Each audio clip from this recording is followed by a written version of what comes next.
በቦሌ ቡሉላ G+3 አዲስ ቤት ይዤላችሁ መጥቻለሁ።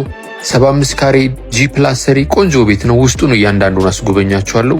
ግራውንድ ፍሎር ላይ እንደምታዩት የመኪና ፓርኪንግ አለ። አንድ መኪና ፓርክ ያደርጋል። እዚህ ጋር የእንግዳ መኝታ ክፍል፣ የሰራተኛ መኝታ ክፍል እንዲሁም ደግሞ ትራዲሽናል ኪችን አለ።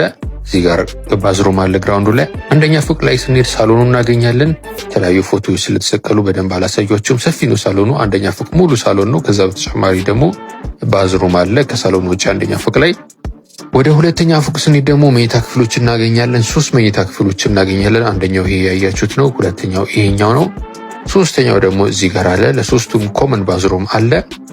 ሶስተኛ ፎቅ ላይ ስንሄድ ደግሞ ማስተር ቤድሩሙ እናገኛለን። ሰፊ ማስተር ቤድሩም አለው። ይሄ ነው ማስተር ቤድሩሙ። የራሱ የሆነ መልበሻ ክፍል ያለው የራሱ የሆነ ባዝሩም ያለው ነው ማስተር ቤድሩሙ። በአጠቃላይ ወደ 5 መኝታ ክፍል ከሰራተኛ መኝታ ውጭ ያለው ዋጋው 30 ሚሊዮን ብር ይባላል። ቡልቡላ ገዢ ሆናችሁ ደውሉልን። ቻው።